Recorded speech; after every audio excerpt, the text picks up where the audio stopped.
Oil prices hit their highest level of the year today. Inventories at the large oil storage facility in Cushing, Oklahoma, saw its first stock drawdown in 5 months. And that suggests to some that the oil glut may be starting to ease. West Texas Intermediate crude rose 2.5% to $58.58. The energy markets are also watching a shift in power in Saudi Arabia, the world's top oil-producing country. The moves come at a time of almost unprecedented regional turmoil and could have far-reaching implications.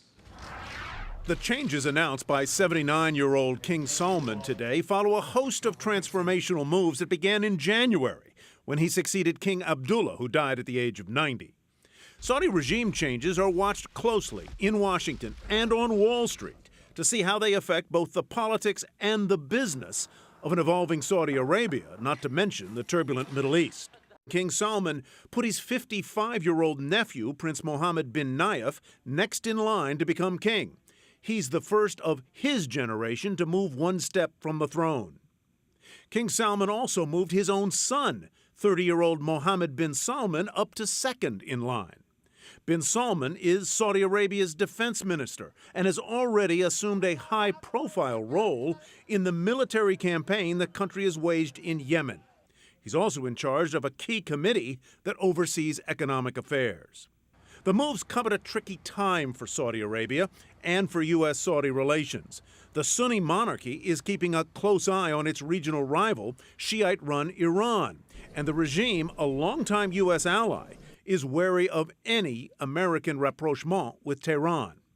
As for Saudi Arabia's critical industry, oil, the royal shakeup left it largely untouched.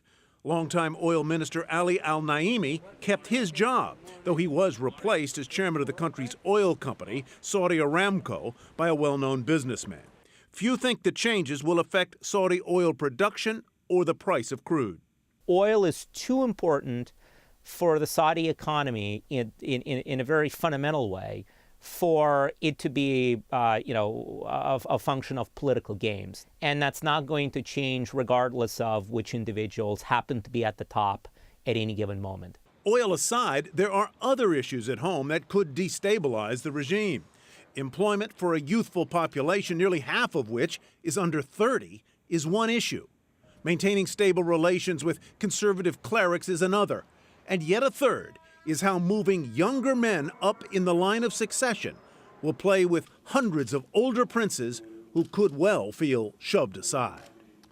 And finally, the new king is being much more assertive and quicker to make decisions than his predecessors in reaction to global events.